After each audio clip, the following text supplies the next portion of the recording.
Hello everyone, जैसा कि आपको मैं एक बात बता दूं कि आज हम लोग गंगा रिवर सिस्टम के बारे में बात करेंगे। और मैं यह भी आपको बता दूं कि गंगा को मां माना जाता है और हमारी पूरी भारत में कौन ऐसा लोग होगा जो गंगा नदी को नहीं जानता होगा। और गंगा नदी एक बहुत ही पवित्र नदी है और भारत में अगर अध्यात्म दृष्टिकोण से भी देखा जाए तो गंगा काफी पवित्र नदी के नाम से प्रचलित है और हम लोग उन्हें मां की उपाधि देते हैं।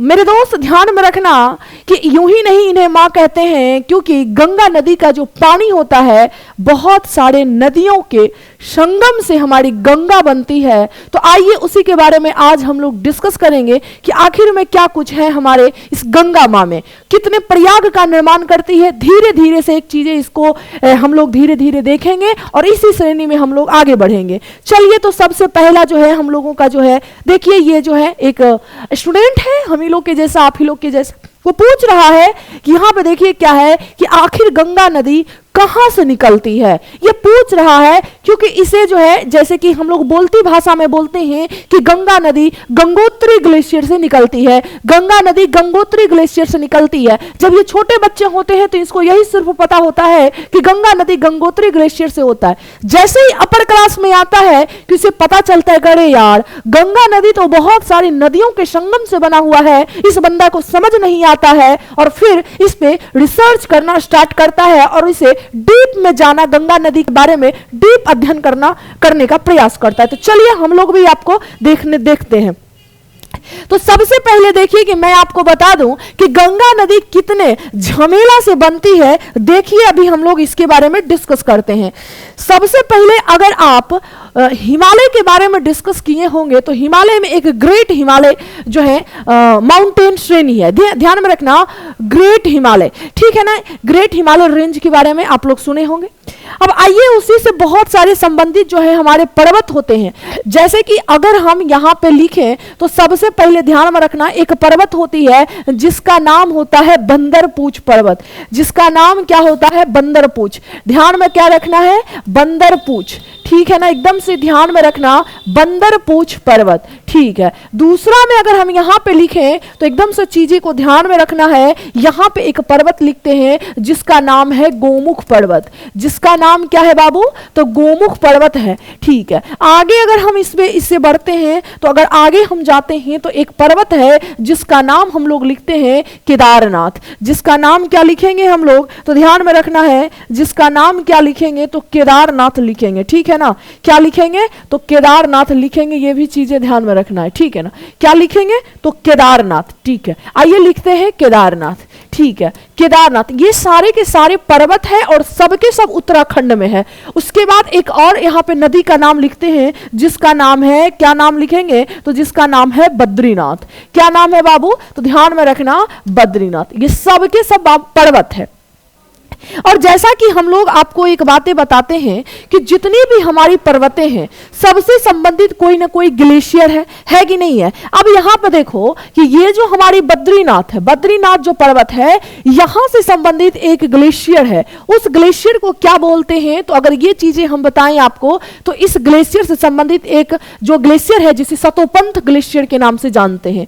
किस ग्लेशियर के नाम से जानते हैं, तो ध्यान में रखना सतोपंथ ग्लेशियर के नाम से जानते हैं। उसके बाद अगर हम इधर आते हैं तो यहां पे भी एक ग्लेशियर है जिसे हम किस नाम से जानते हैं, तो ध्यान में रखना चोड़ाबाड़ी ग्लेशियर के नाम से जानते हैं। किसके नाम से, चोड़ाबाड़ी ग्लेशियर के नाम से जानते हैं। और अगर इधर हम आते हैं तो यहां पे एक ग्लेशियर है जिसे हम लोग गोमुख ग्लेशियर के नाम से जानते हैं। किसके, यानी कि गोमुख पर्वत है तो गंगोत्री बोल सकते हैं। क्या चीजें, गंगोत्री ग्लेशियर के नाम से जानते हैं। और यहां पे एक जो है आपकी ग्लेशियर है जिसे हम किस नाम से जानेंगे, तो ध्यान में रखना यमुनोत्री ग्लेशियर के नाम से जानेंगे। क्या चीजें, यमुनोत्री ग्लेशियर के नाम से जानते हैं। अब देखो यहाँ पे एक चीजें ध्यान में रखना कि ये जो हमारी सतोपंथ ग्लेशियर है यहां से एक नदी निकलती है, एकदम से चीजें ध्यान में रखना, यहां से एक नदी निकलती है, जो नदी होती है वो अलकनंदा नदी नाम होती है। इस नदी का नाम क्या है, तो अलकनंदा।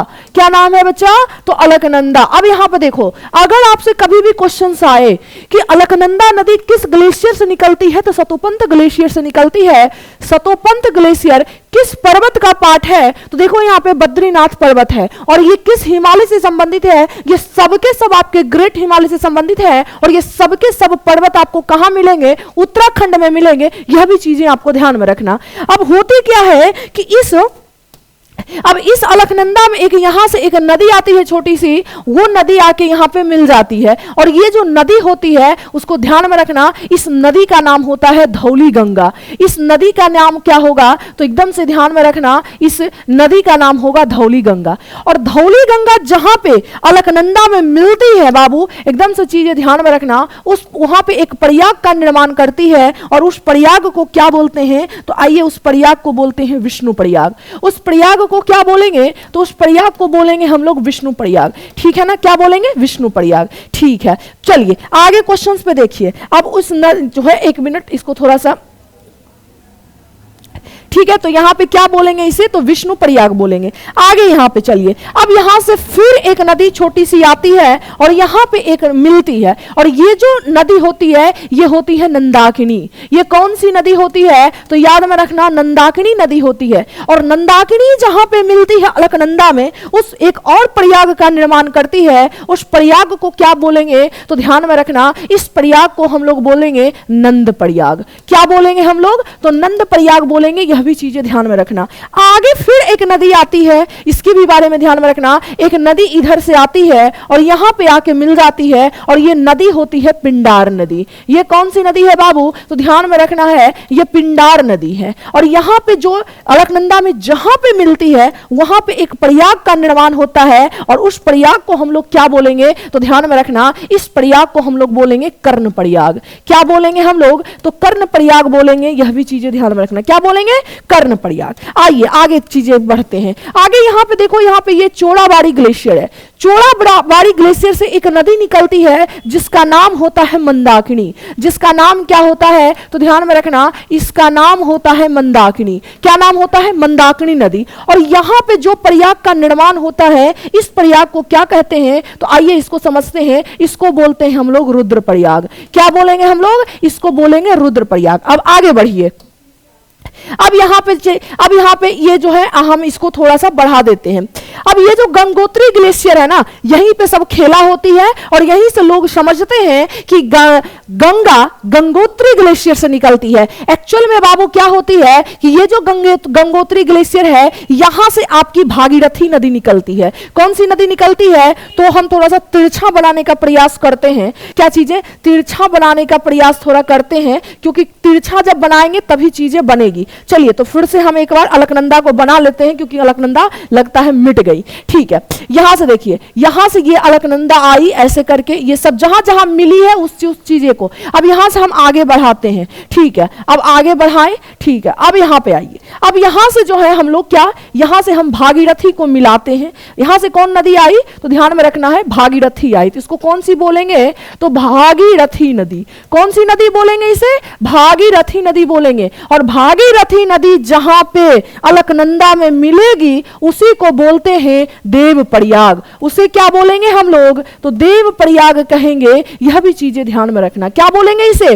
देव प्रयाग बोलेंगे। और ऐसा कहा जाता है कि उत्तराखंड के सभी देवी देवता अब जो है इन सारे संगम से जो पानी बनता है उसको बहुत सारे देव देवता पूरी प्रार्थना करते हैं, इसलिए यहां पे एक निर्माण होता है देव प्रयाग से। और यहां से जब अलकनंदा बढ़ती है, यहां से जब बाबू अलकनंदा बढ़ती है तो याद में रखना गंगा के नाम से जाना जाता है। ठीक है ना? ये भी चीजें ध्यान में रखना, गंगा के नाम से यहां से जो है अलकनंदा जानी जाती है। ये भी चीजें आपको ध्यान में रखना। किस नाम से जानी जाती है? तो गंगा के नाम से। किस नाम से?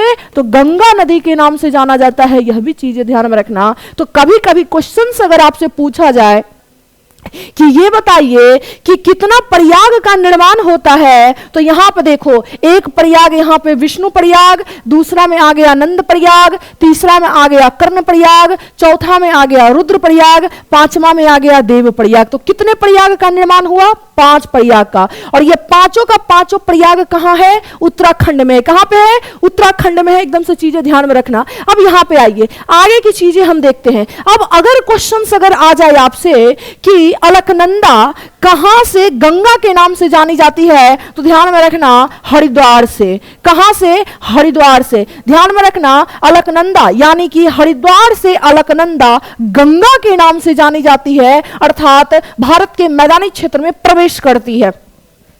दूसरी चीज है, अगर क्वेश्चंस आ जाए कितने नदियों के पानी को मिला के गंगा का निर्माण हुआ है, तो यहां पर देखिए सबसे पहले एक में आपका धौली गंगा है, दूसरा में आपका नंदाकिनी नदी है, तीसरा में आपकी पिंडार नदी है, चौथा में आपकी मंदाकिनी नदी है, पांचवा में आपकी भागीरथी नदी है, और छठा में तो स्वयं एक अलकनंदा है। अर्थात 6 पानी को मिला के गंगा का निर्माण होता है। इतनी झमेला से गंगा नदी बनती है, इतनी जो है पानी को लेके बहती है, तब इसका नाम गंगा होता है। इतना स्ट्रगल करके गंगा का निर्माण होता है, इसीलिए गंगा को हम लोग पवित्र नदी के नाम से जानते हैं, और इसीलिए बोलते हैं कि गंगा का एक एक बूंद अमृत के समान है। गंगा का एक एक जो है बूंद अमृत के समान है। और हम लोग भारत में गंगा नदी को एक पवित्र नदी के नाम से और एक मां का दर्जा दिया गया हमारी गंगा नदी को। यह भी चीजें ध्यान में रखना। अब कभी कभी ध्यान में रखना, जब भागीरथी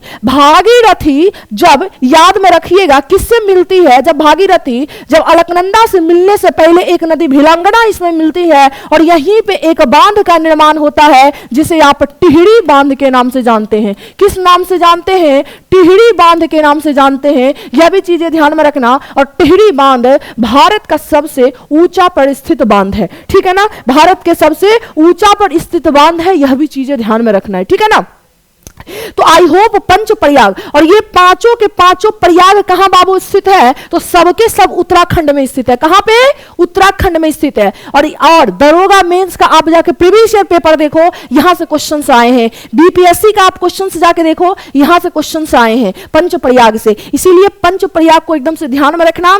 और सबसे पहले एकदम से ध्यान में रखना, ये बद्रीनाथ से संबंधित सतोपंत ग्लेशियर, केदारनाथ से संबंधित चोड़ाबाड़ी ग्लेशियर, गोमुख से संबंधित गंगोत्री ग्लेशियर, और आपका ये तो बंदरपुर से यमुनोत्री से आपकी यमुना मिलेगी, जो कि गंगा की सहायक नदी के नाम से भी जानी जाएगी। तो आई होप इतनी सारी इंफॉर्मेशन होने के बाद अब हम लोग गंगा को बना लिए, क्योंकि गंगा आपको ध्यान में रखना। अब अगर आपसे क्वेश्चंस आ जाए कि गंगा में जो है पानी का स्रोत कहां कहां से आता है, यानी कि इसमें पानी, इसमें अगर आपसे पूछा जाए कि पानी का स्रोत, अगर ऐसे ही पूछ दे पानी के स्रोत के बारे में, तो ध्यान में रखना सबसे पहले तो ग्लेशियर से इसमें पानी आता है, कि क्योंकि आपको पता है कि हिमालय के बहुत सारी हिमनद से ये पानी निकलती है। और दूसरा में याद में रखना वर्षा से इसमें पानी आता है। किसमें? वर्षा से पानी आता है। और ग्लेशियर, क्योंकि आपको पता है कि हिमालय वाले क्षेत्र में बहुत सारे ग्लेशियर हैं, और वहीं से गंगा की स्रोत होती है, गंगा की पानी का स्रोत होता है। इसीलिए गंगा को हम लोग सदा नीरा नदी के नाम से जानते हैं, बारहमासी नदी के नाम से जानते हैं। ये भी चीजें आपको क्या करना है? ध्यान में रखना है, ठीक है। आगे क्वेश्चंस में देखो, अब कभी कभी अगर क्वेश्चंस आ जाए आपसे, चलिए आगे देखते हैं कुछ चीजें। आगे आइए, अब यहां तक चीजें आपको समझ में आ गया होगा। अब हम लोग गंगा के सहायक नदी के बारे में जानेंगे कि गंगा में कौन कौन सी सहायक नदी है और कहां कहां पे कौन सी सहायक नदी मिलती है। यहां से भी कभी भी स्टेट पीसीएस में क्वेश्चन से पूछ लिए जाते हैं, खासकर बिहार पीसीएस में पूछते हैं, ठीक है। चलिए, तो ये सारी देखो, ये सारी मैंने बता दिया आपको, जैसे कि ये फोटो में दिया गया है, सेम उसी प्रकार से मैंने आपको बता दिया, ठीक है ना। तो ये सारी चीजें आपको एकदम से ध्यान में रखना। आगे क्वेश्चन से आगे देखिए, ये हमारी गंगा नदी है। अब सबसे पहले तो देखो, सबसे पहले गंगा के बारे में अब देखिए, जब भी कोई भी नदी जिधर से निकलती है, आप उधर खड़ा हो जाना। आपका जो लेफ्ट हैंड ऊपर है तो ऊपर से जो भी नदी आएगी वो लेफ्ट हैंड साइड नदी होगी। जो भी नदी जैसे अब राइट हैंड जैसे ऐसे खड़ा हुए या ऐसे, और इसके नीचे यानी कि ये वाला जो हाथ जो नीचे हाथ रहता है उधर से राइट साइड से मिलने वाली नदी होती है। ध्यान में रखना, गंगा नदी में राइट साइड से ज्यादा लेफ्ट साइड से नदियां आके मिलती है और उसी को हम लोग सहायक नदी के नाम से जानते हैं। तो सबसे पहले तो देखो, जब हम लोग गंगा हरिद्वार से जब यह गंगा के नाम से जानी जाती है तो यहां पे देखिए कि चीजें हम आपको ध्यान में रखना। अब ये वाली जो आपकी नदी है ये टोटल गंगा है। ये क्या है बाबू? तो ये गंगा नदी है, ये गंगा है, ठीक है। ये चीजें हो गई। तो गंगा में सबसे पहली जो सहायक नदी है ध्यान में रखना वो राम गंगा नदी है। कौन सी? राम गंगा नदी है। और राम गंगा कहां पे आके मिलेगी? तो गंगा में कन्नौज के पास आके मिलेगी। यह भी चीजें ध्यान में रखना। कहां पे? कन्नौज के पास आके मिलेगी। यह भी चीजें ध्यान में रखना।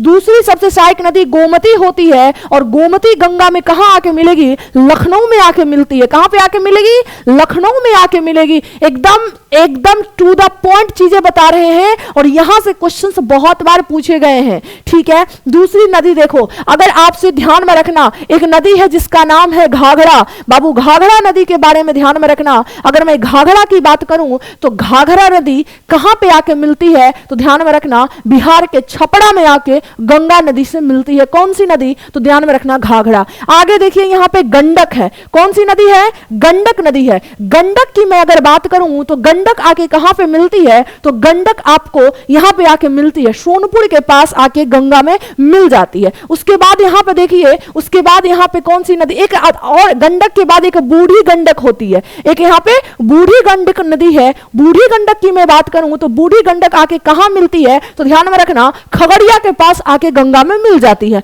कहां पे? खगड़िया के पास आके गंगा में मिलती है। और दूसरी जो मोस्ट इंपॉर्टेंट नदी जिसे आप कोसी नदी के नाम से जानते हैं, कोसी नदी कटिहार के पास आके गंगा में मिलती है। और कोसी नदी क्योंकि अपना दिशा परिवर्तित करते रहती है जिसके चलते बिहार का शोक इसे कहा जाता है। तो कोसी को क्या कहेंगे? तो ध्यान में रखना इसके बारे में एक पॉइंट, इसे जो है बिहार का शोक नदी के नाम से जानते हैं। क्या? शोक नदी के नाम से जानते हैं। यह भी चीजें ध्यान में रखना।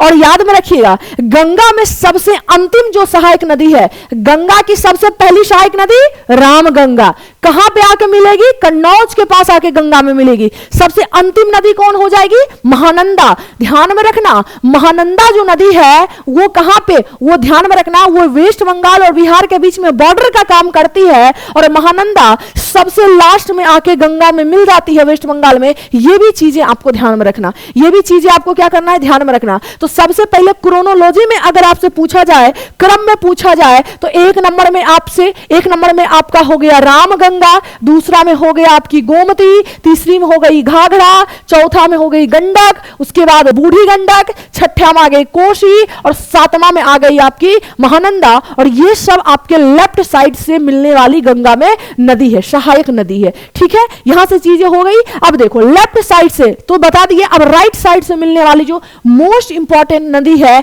आपको यहां पे मैंने बताया था कहां से, यानी कि बंदरपूछ एक पर्वत है और यहीं पे एक ग्लेशियर है जिसका नाम है यमुनोत्री ग्लेशियर। क्या नाम है?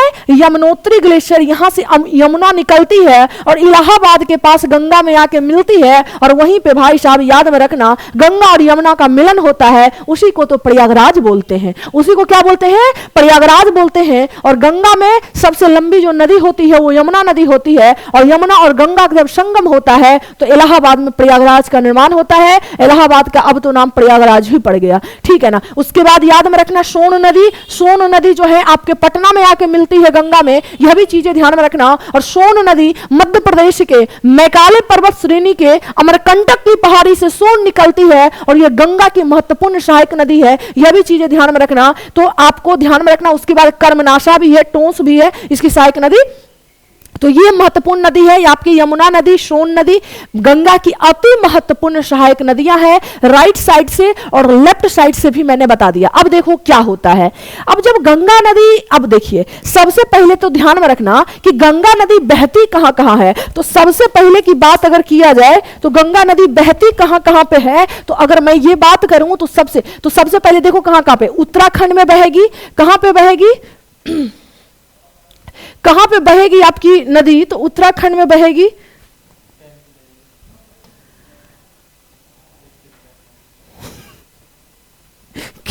कैसे हो जाता है ये सब?